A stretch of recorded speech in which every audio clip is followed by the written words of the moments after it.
C'est l'histoire d'une nouvelle vie qu'on va vous raconter à présent, celle de Yaya, un jeune Guinéen qui a failli être expulsé de France, mais il a été recueilli par un couple de boulangers de lin et il a découvert sa vocation. Nous l'avions rencontré une première fois il y a un an. Sylvie Adam et Marine Zamit l'ont retrouvé, regardez.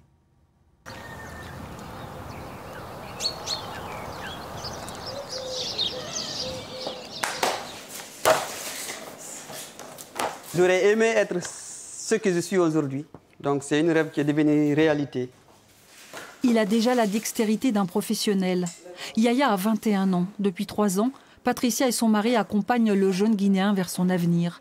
Ces paysans boulangers lui ont transmis les gestes du métier. Tu vois, Yaya, je les mets en quinconce, comme ça on est sûr qu'à la cuisson, elles ne vont pas se toucher parce que ça va bien gonfler. Si tu veux progresser en tout cas, ne te dis jamais que j'ai suffisamment de compétences ou de connaissances. Donc il faut toujours dire oui, j'ai appris quelque chose, mais j'ai encore des choses à apprendre. Il y a un an, le Sésame, un titre de séjour temporaire, la fin d'un combat et la promesse d'une vie meilleure. Maltraité par sa famille, il est envoyé à l'âge de 14 ans en Libye. 2 ans d'enfer. En 2017, il est mineur isolé à Bourg-en-Bresse. À sa majorité, il reçoit l'ordre de quitter le territoire français. Patricia entame une grève de la faim pour lui obtenir le droit d'être apprenti à la boulangerie. Ça, c'est bon. Je pense qu'on peut que l'admirer. Il a vécu le pire, il en a fait une force.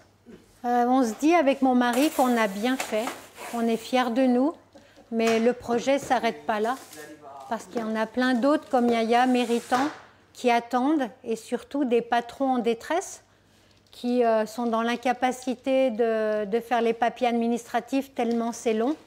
En mars 2021, le jeune homme a intégré en cours d'année le centre de formation des apprentis au SECOF d'Ambérieux.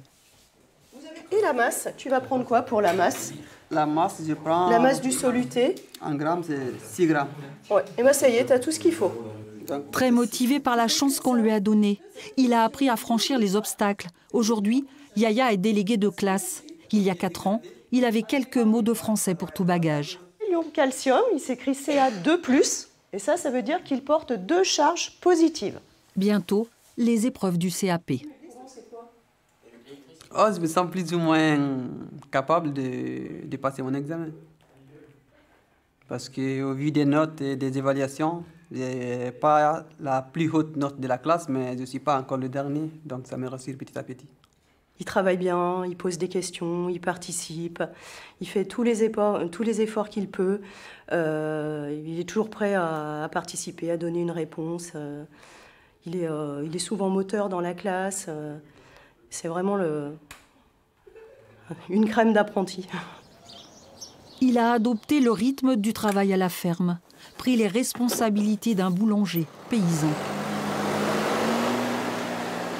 Il faut travailler dur, mais le plus dur, c'est de ne pas avoir ce travail. Parce que pour vivre, il faut travailler. Il ne faut pas attendre qu'on te donne. Il faut travailler pour avoir de quoi vivre. Le gros, tu es content? Allez, viens manger. Viens.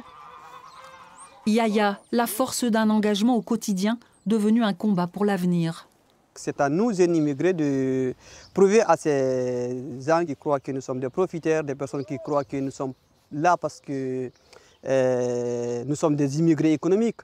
Donc il faut leur donner tort. En faisant quoi? En leur prouvant réellement que voilà, vous êtes là, c'est parce que vous êtes menacés dans vos pays, vous êtes là parce que vraiment vous cherchez une vie meilleure. Et cette vie, quand vous l'avez, il faut la saisir. Viens manger.